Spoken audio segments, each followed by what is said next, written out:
मेरा नाम राजेश है। मैं अपने आप को बहुत खुशकिस्मत मानता हूँ कि मेरी शादी पिंकी से हुई है। पिंकी और मेरी शादी घर वालों की मर्जी से हुई है। पिंकी बहुत सुंदर है। शुरुआत में मुझे लगा था कि वो मुझसे शादी करने के लिए हाँ नहीं कहेगी, लेकिन जब मैं उसे देखने गया तब उसके स्वभाव का पता चला। उनका परिवार बहुत अच्छा था। पिंकी जब शादी करके मेरी ज़िंदगी में आई, तब से मेरी ज़िंदगी बदल गई है।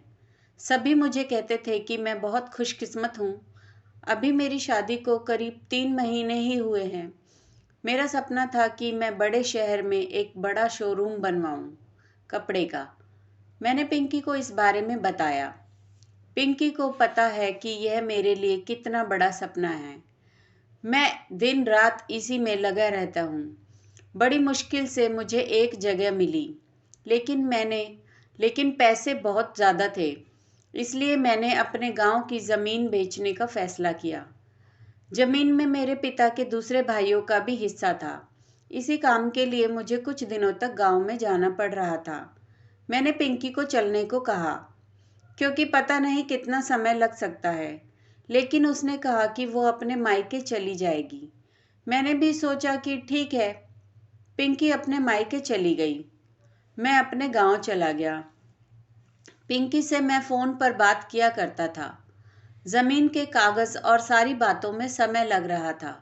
इस दौरान मेरी पत्नी से मेरी बात होती रहती थी।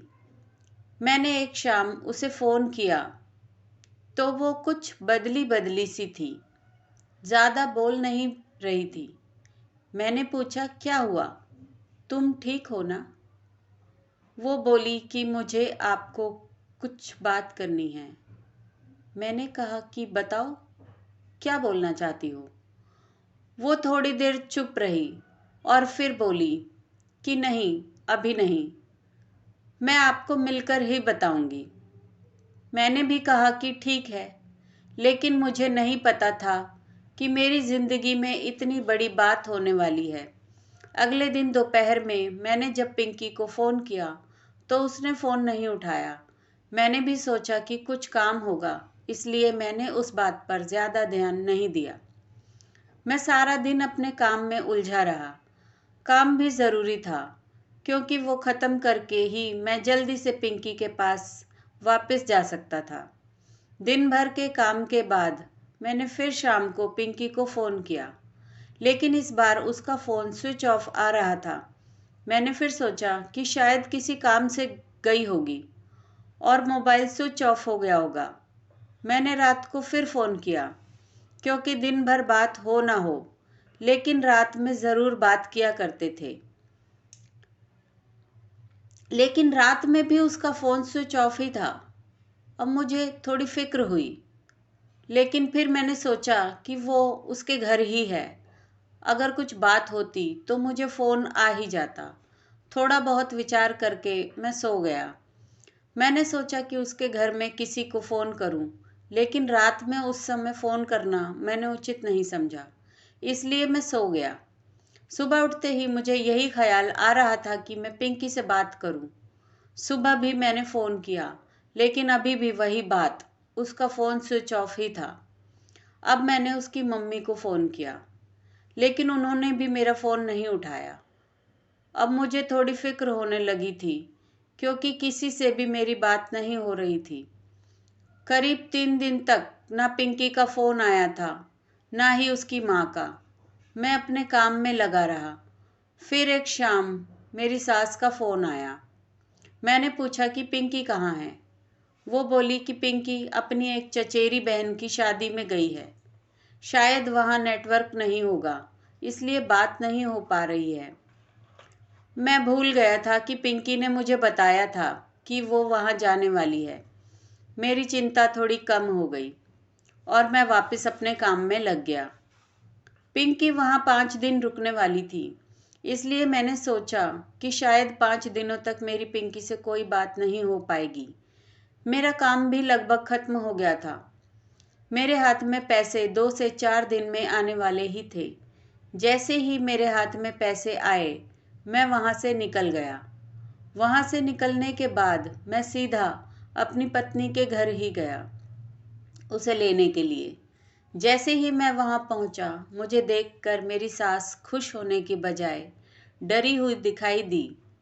मैं थोड़ी देर वहां बैठा, उनसे पूछा कि पिंकी कहाँ है। वो बोली कि पिंकी वो अभी नहीं आई है। मैंने बोला कि आई नहीं है, अभी तक उसका फ़ोन भी नहीं लग रहा। मैंने कहा कि आप मुझे वहाँ किसी का नंबर दे दो, कितने दिन से पिंकी से बात नहीं हुई है। वो कुछ देर सोचती रही, फिर बोली कि अभी मेरे पास नहीं है, आपको किसी से पूछ कर देती हूँ। करीब 8 दिन हो गए थे मुझे पिंकी से बात किए। मुझे पिंकी पर भी गुस्सा आ रहा था कि उसका फ़ोन स्विच ऑफ क्यों है। अगर उसका फ़ोन काम नहीं कर रहा है तो वो किसी और के फ़ोन से भी तो बात कर सकती थी, लेकिन उसने मुझसे बात नहीं की। मैंने सोचा कि जब वो आएगी तो उसे ज़रूर डांटूंगा। मेरी सास का फ़ोन नहीं आया। करीब 12 दिन हो गए। मैं उनके घर वापस गया, लेकिन अब वो भी घर पर नहीं थी, ना ही फ़ोन उठा रही थी। अब मेरे मन में बहुत सारे विचार आने लगे कि आखिर बात क्या है जो पिंकी और उसके घरवाले मुझसे इस तरह का बर्ताव कर रहे हैं। मैंने उन्हें मैसेज किया कि अब मैं पुलिस के पास जाऊंगा। मेरी इस धमकी से शायद वो डर गई और उनका फ़ोन आया। बोली कि बेटा, मैं तुम्हें कुछ बताना चाहती हूँ, तुम घर पर आ जाओ। अब मेरी चिंता बढ़ती जा रही थी। ऐसी क्या बात है जो ये सब मुझसे छिपा रहे हैं। मेरी पत्नी ने मुझसे 20 दिनों तक बात नहीं की थी। मैं अगले दिन उनके घर गया। मेरी सास का मुंह उतरा हुआ था। मैं बहुत गुस्से में था। मैंने जाते ही जोर से चिल्लाते हुए पूछा कि कहाँ है पिंकी। मेरी सास मुझसे बोली कि बेटा, अब मैं जो तुम्हें बताने वाली हूँ उस पर तुम्हें विश्वास नहीं होगा, लेकिन यही सच है। वो बोली कि पिंकी किसी के साथ भाग गई है। मुझे मेरे कानों पर विश्वास नहीं हुआ कि मैंने क्या सुना। मैंने बोला, आप कुछ भी बोलोगे और मैं मान जाऊंगा। वो बोली, बेटा, यही सच है। तुम्हारी शादी से पहले उसका एक प्रेम प्रसंग था। जब वो वहाँ गांव में अपनी बहन की शादी में गई तो उसे वो वहाँ मिल गया और वो मौका देखकर वहाँ से भाग गई। मैं जानती हूँ कि तुम उससे बहुत प्यार करते हो, लेकिन अब यही सच है, तुम्हें उसे भूलना होगा। हम लोग पुलिस के पास नहीं गए, नहीं तो बदनामी होगी, इसलिए हम इस बात को तुमसे छिपा रहे थे। पिंकी मेरे साथ 3 महीने तक रही थी। जितना मैं उसे जानता था वो ऐसा नहीं कर सकती थी, लेकिन उसकी माँ ये कह रही थी तो मैं कैसे ना मानता। मेरा मन अभी भी मानने को तैयार नहीं था। मेरी सास मेरे आगे रो रही थी, माफ़ी मांग रही थी। इतनी बड़ी बात मेरे घर वालों को पता चली तो उन्हें भी विश्वास नहीं हुआ। पिंकी स्वभाव से बिल्कुल ऐसी नहीं लग रही थी। पिंकी की माँ को देखकर मैं और मेरे घर वाले चुप रह गए। हमने कुछ बड़ा कदम नहीं उठाया। मैं अपने साथ हुए इस धोखे को बर्दाश्त नहीं कर पाया। मैंने पिंकी को बहुत प्यार किया और मुझे कुछ भी हासिल नहीं हुआ। पिंकी नाम से मुझे नफरत हो गई। मेरी ज़िंदगी पर इसका बहुत असर हुआ। मैं जो शोरूम की शुरुआत करने वाला था उसके लिए अब मेरे पास सब कुछ आ गया था, लेकिन फिर भी मुझे अब कुछ करने का मन नहीं हो रहा था। किसी के साथ इतना बड़ा धोखा हुआ हो तो कोई कैसे खुश रह सकता है। मेरे घर वाले मुझे संभाल रहे थे। मैंने उसे बहुत ढूंढने की कोशिश की। मैं चाहता था कि वो मुझे मिले तो मैं उससे पूछूं कि आखिर उसने मेरे साथ ऐसा क्यों किया। धीरे धीरे समय बीतता गया। उसे गए अब 7 महीने हो गए थे और मैं भी उसे भूलकर अपनी ज़िंदगी में वापस बिजी होने की कोशिश करने लगा। मेरा उसके घर के यहाँ से जाना हुआ। ऐसे ही मेरा ध्यान उसके घर की खिड़की पर पड़ा। मुझे दिखाई दिया कि खिड़की में पिंकी है। एक झलक सी दिखाई दी मुझे। मैंने उसी समय उनके घर का दरवाज़ा बजाया। मेरी सास ने दरवाज़ा खोला और वो मुझे देखकर ही डर गई। दरवाज़ा खुलते ही मैं अंदर जाने लगा। मेरी सास ने मुझे रोका, लेकिन मैं नहीं माना। अंदर मैं कमरे में गया पिंकी को देखकर मैं हैरान रह गया। पिंकी व्हीलचेयर पर बैठी थी।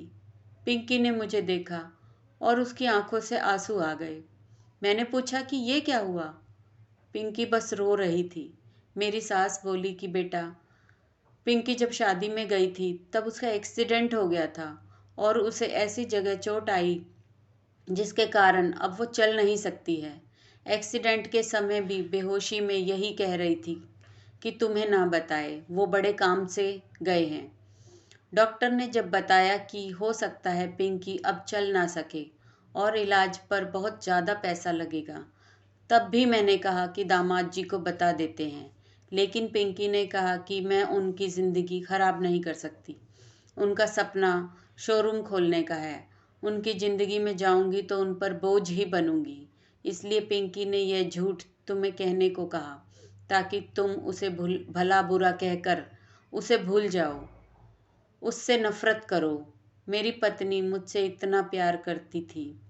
मैंने उससे कहा कि पिंकी, अगर मेरे साथ ऐसा कुछ हो जाता तो क्या तुम मुझे छोड़ देती?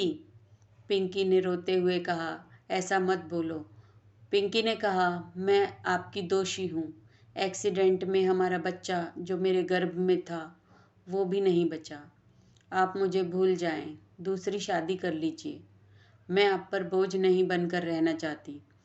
पिंकी की आंखों से आंसू नहीं रुक रहे थे। कितने दिनों तक उसने इन्हें रोक कर रखा होगा। मैंने पिंकी को बीते कुछ महीने में न जाने क्या क्या कह दिया था, लेकिन अब मैं पिंकी को एक पल भी अपने से दूर नहीं रखना चाहता था। मैंने पिंकी की एक भी बात नहीं सुनी। मैं पिंकी को अपने साथ ले आया। अब कोशिश यही है कि वो फिर से चल सके। मैंने मेरा शोरूम बेच दिया और अच्छे से अच्छे अस्पताल में पिंकी को दिखाया है।